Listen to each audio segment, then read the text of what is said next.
அனைவருக்கும் வணக்கம். இன்னைக்கான ஆன்மீக பதிவில் நாம் பார்க்க போகிற ரொம்ப முக்கியமான ஒரு பயனுள்ள ஆன்மீக தகவல் என்ன அப்படின்னு பார்த்தீங்கன்னா, எல்லாருடைய வாழ்க்கையிலையுமே கண் திருஷ்டி அப்படிங்கிறது நிச்சயம் இருக்குங்க. கண் திருஷ்டியால் ஏகப்பட்ட பிரச்சனைகளை அடிக்கடி சந்திக்கிறதும் உண்டு. இப்படி கண் திருஷ்டி படுறது அப்படிங்கிறத எப்படி நாம் கண்டுபிடிக்கலாம், இந்த கண் திருஷ்டி பட்டால் அதற்குரிய பரிகாரத்தை நாம் என்ன மேற்கொள்ளலாம் அப்படிங்கிறத பற்றின முழு தகவலை தான் இன்றைக்கி வீடியோவில் நாம் தெரிஞ்சுக்க போகிறோம். ஸோ இந்த பதிவு உங்களுக்கு மிக பயனுள்ள விகிதத்தில் இருக்கும். வீடியோவை ஸ்கிப் பண்ணாமல் கடைசி வரைக்கும் பாருங்கள். வீடியோக்குள்ளே போகிறதுக்கு முன்னாடி இது வரைக்கும் நீங்கள் நம்ம சேனலை சப்ஸ்கிரைப் பண்ணலை அப்படின்னா உடனே சப்ஸ்கிரைப் பண்ணிக்கோங்க. அப்படியே பக்கத்தில் இருக்கக்கூடிய நோட்டிஃபிகேஷனுக்கான பெல் பட்டனையும் ப்ரெஸ் பண்ணிக்கோங்க. சரி நேர்களே, வாங்க வீடியோக்குள்ளே போகலாம். கண் திருஷ்டியால் வறுமை, நோய் பாதிப்பு, சிறு சிறு பிரச்சனைகள், அடிக்கடி தலை தூக்கிறது, தடைகள், கைப்பொருள் இழக்கிறது, சண்டை சச்சரவு அப்படின்னு ஏதாவது வந்து கொண்டே தான் இருக்கும். இதன் மூலமாக கண் திருஷ்டி ஏற்பட்டிருக்கு அப்படிங்கிறத நாம் தெரிஞ்சுக்கலாம். திருஷ்டி கழிக்க விசேஷங்கள், திருமணங்கள் போன்ற சுப நிகழ்ச்சிகள் முடிஞ்சதும் ஆரத்தி எடுத்து திலகம் இடுவது அப்படிங்கிறது சங்ககாலம் தொட்டே இருந்து வந்துட்டுருக்கு.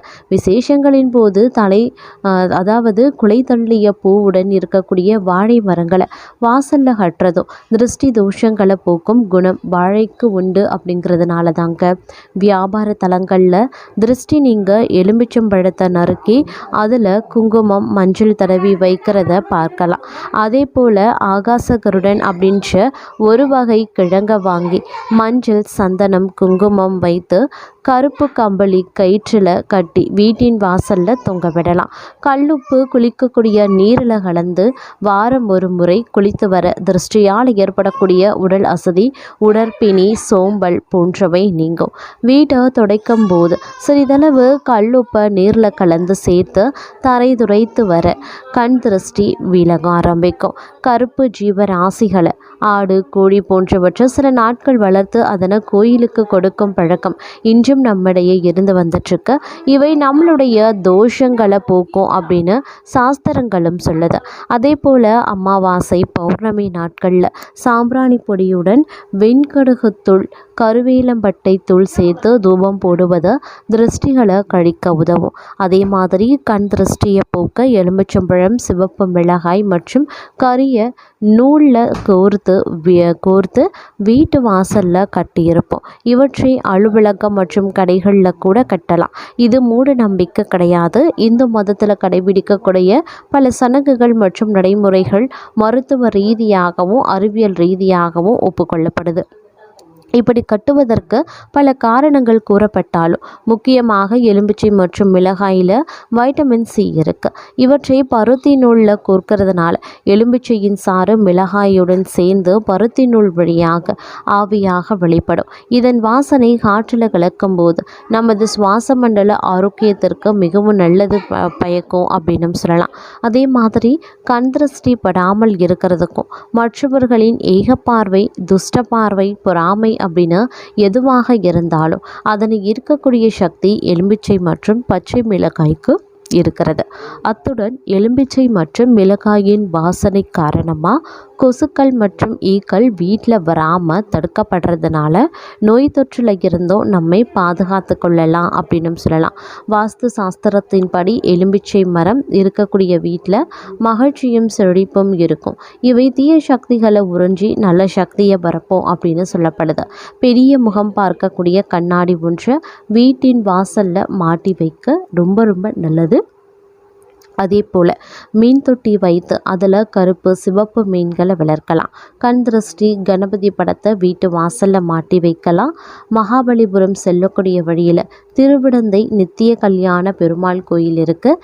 இங்கே இருக்கக்கூடிய உற்சவ மூர்த்திகளான பெருமாள் தாயார் இருவருக்கும் தாடையில் திருஷ்டி போட்டு இயற்கையாகவே அமைந்திருக்கிறது. இத்தலம் கல்யாண வரம் அருள்வதுடன் திருஷ்டி நீக்கும் தலமாகவும் பக்தர்களால் கூறப்பட்டு வருகிறது அப்படின்னு சொல்லலாம். அது மட்டும் இல்லாமல் திருஷ்டி பட்டவங்க உடலில் அசதி உண்டாக பெறுவாங்க. அதே மாதிரி அடிக்கடி கொட்டாவி வரும். எந்த வேலையிலையுமே மனம் வந்து செல்லாது. ஏதாவது புது உடை அணிந்தால் அது கிழிய ஆரம்பிக்கும், இல்லை ஏதாவது கரைப்படலாம். சில சமயம் அதில் ஏதாவது கருப்பு கரை போன்ற ஏதாவது ஒரு கரையோ இல்லை அழுக்கோ அந்த மாதிரி ஏதாவது படுவதற்கு வாய்ப்புகள் இருக்குது. வீட்டில் தொடர்ந்து ஏதாவது பிரச்சனைகள், தடைகள், சோகம், பிரிவு, நஷ்டம், கைப்பொருள் இழக்கிறது அப்படின்னு வரிசையாக ஒன்றன் பின் ஒன்றாக வந்து கொண்டே இருக்கும். கணவன் மனைவிக்கு இடையில் காரணம் இல்லாத பிரச்சனைகள், சந்தேகங்கள், உறவினர்களுடன் பகை, சுப நிகழ்ச்சிகளில் தடை, ஒருவர் மாற்றி ஒருவருக்கு மருத்துவ செலவுகள் ஏற்படுறது, சாப்பிட பிடிக்காம போகிறது, எல்லோரிடமும் எரிந்து விழறது, கெட்ட கனவுகள், தூக்கமின்மை, எதிர்மறை எண்ணங்கள் தோன்றுவது போன்றவை உண்டாகும். தூக்கம் அதிகமாகலாம், சாப்பாடு பிடிக்காமலும் போகலாம், அடிக்கடி உடல்நலக்குறைவு ஏற்படும். கிடைக்கக்கூடிய சந்தர்ப்பத்தில் இருந்த விஷயங்கள் எல்லாம் கை நழுவி போகும். திருஷ்டி கழிக்க அந்தி சாயும் நேரம் உகந்தது. திருஷ்டி கழிக்கிறவங்க திருஷ்டி சுற்றி கொள்பவரை விட வயதில் மூத்தவராக இருக்க வேண்டியது அவசியம். திருஷ்டி கழிக்கும்போது திருஷ்டி கழிக்கக்கூடிய நாட்களாக செவ்வாய், அப்படி இல்லைன்னா ஞாயிறு மாலை பொழுதாக இருக்கணும். கிழக்கு திசையை நோக்கி நிற்கணும். தனியாகவோ அல்லது கூட்டமாகவோ எப்படி வேண்டுமானாலும் திருஷ்டி கழிக்கலாம். ஆனால் கூட்டத்தில் நிற்பவர்களில் பாதி பேருக்கு ஒருவரும் மீதி பேருக்கு மற்றொருவர் அப்படின்னு மாற்றி மாற்றி திருஷ்டி கழிக்கக்கூடாது. நிற்கிற அத்தனை பேருக்கும் ஒரே நபர் தான் திருஷ்டி கழிக்கணும். அதே மாதிரி வாசலில் அப்படி இல்லைன்னா வீட்டிற்கு வருகிறவர்களின் கண்படும்படியான இடத்துல பெரிய பாத்திரத்தில் பூக்களை மிதக்க வைக்கலாம்.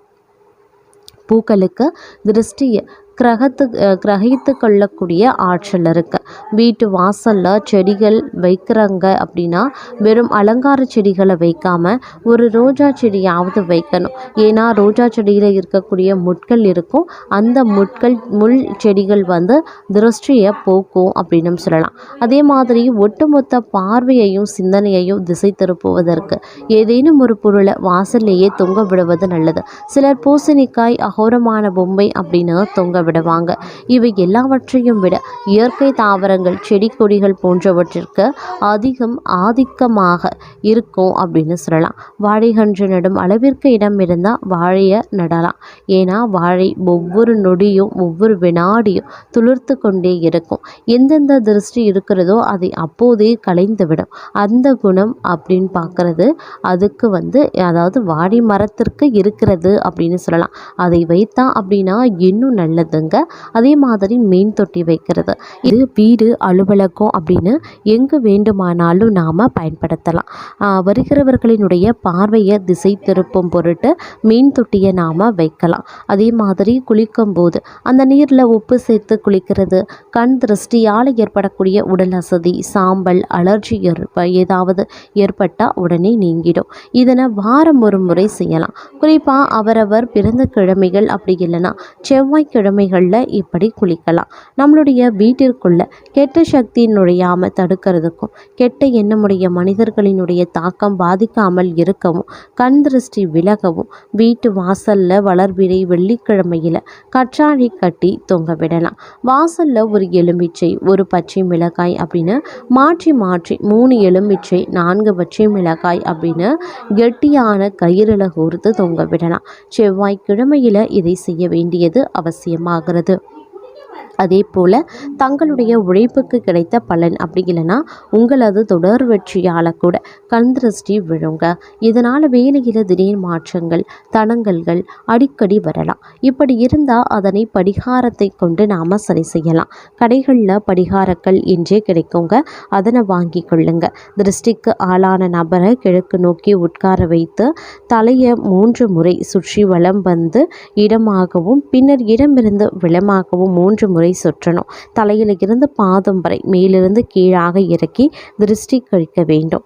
அதற்கு பிறகு அதனை முச்சந்தியில் போட்டுவிட்டு திரும்பி பாராமல் வந்துடுங்க. படிகாரத்தை நீரிலும் போடலாம். அப்படி செய்தால் அந்த நீரை பிறர் கால்படாத இடத்துல ஊற்றணும். அதே மாதிரி கண் திருஷ்டி நீக்கக்கூடிய பொருட்களில் மிகவும் முக்கியமானது அப்படின்னா ஆகாய கருடன் கிழங்கு.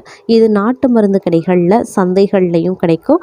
இதன் அளவை பொறுத்து விலை மாறுபடும். இதை வாங்கி கிழங்கை சுற்றி வளர்ந்திருக்கக்கூடிய வேர்களை நீக்காமல் தண்ணீரில் கழுவி முழுவதும் மஞ்சள் தடவி குங்குமம் வைத்து வீட்டிற்கு வெளியே வாசலில் கட்டினா கண் திருஷ்டி நீங்கிவிடும் அப்படின்னு சொல்லலாங்க. அதே மாதிரி நம்மளுடைய வீட்டிற்கு வர்றவங்க நம்மளுடைய வீட்டை பார்த்தோ அல்லது நம்மளுடைய வளர்ச்சியை பார்த்தோ தொடர்ந்து ஆச்சரிய பார்வையை வீசினா அல்லது பொறாமைப்பட்டால் அவர்களுக்கு குடிக்க தண்ணீர் கொடுப்பது அவசியமாகிறது.